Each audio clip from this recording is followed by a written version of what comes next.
Hey guys, Grace here. I just want to talk to you about a concept that I introduced in Unit 1 that might be slightly confusing.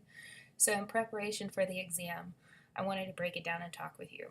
So please excuse all the mess behind me with my kids and my cats. I'm doing this from home, so it might be a little messy behind.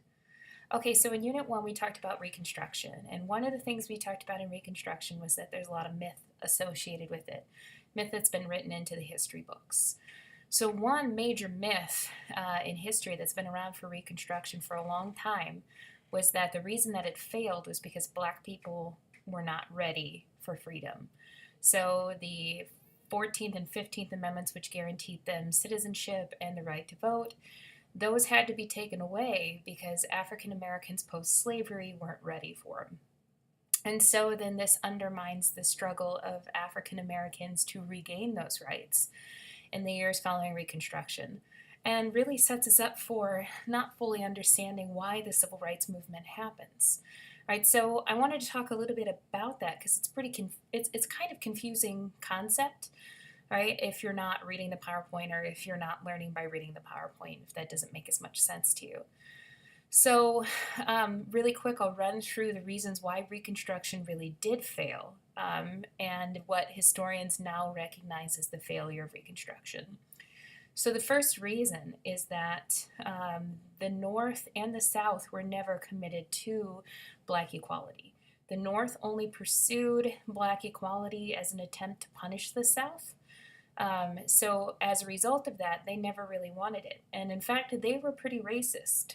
Throughout the North, today, you will still find some of the most segregated cities. There's also an instance of something that's called sundown towns that existed following Reconstruction, following the Civil War. These were towns in which African Americans had to get out by night. So they would be given some type of a signal, whether it's a whistle or churches would sometimes toll their bells. And so African Americans were allowed to work in that community, but they weren't allowed to be there after dark. Right? And St. Louis is today the third most segregated city in the country as a result of a study that was done in 2014. Right? So it's not a coincidence that St. Louis and Ferguson became the center for a lot of the protests that's happened in the recent past. Right? So remember, the North was never really committed to equality. It's something they didn't want.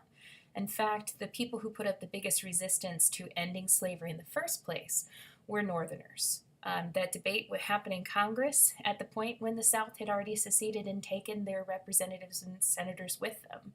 So the people who put up resistance were Northerners. Right? Another reason why it failed is that the South, since they were never committed to it, resisted it the entire time it was in place. So that's what we talked about in the PowerPoint with Redeemers. There was the KKK. There were different organizations that were put in place to terrorize and intimidate African Americans who were attempting to exercise their rights. Now, African Americans, for what we know, for all the evidence that we have as historians, they did a great job. They served with distinction in Congress. That's why the Birth of the Nation clip showing that Reconstruction legislature scene is so false. There were no instances of that. Many of the African Americans were educated. Not all Black Americans were actual slaves. So those who were slaves, they went to school. That was one of the jobs of the Freedmen's Bureau, was to educate both Black and white Southerners who didn't have access to an education during the times of slavery. And there were plenty of free Black Americans who did go to school from both the North and the South, right? Not every Black person was a slave. And so they did operate with distinction. In fact, the myth that we have today was created by historians. The first historians who wrote the histories of the Civil War and Reconstruction were Southern historians.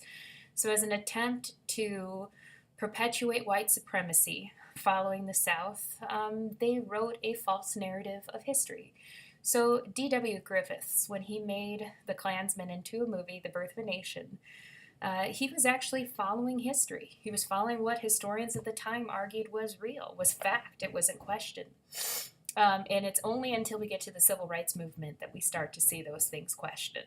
And at that point, Black historians begin documenting their history for the first time. And that's where we start to get that more logical perspective. Right, so that's all I have for you guys. I just thought I would break down that concept. If you have any questions, send me an email.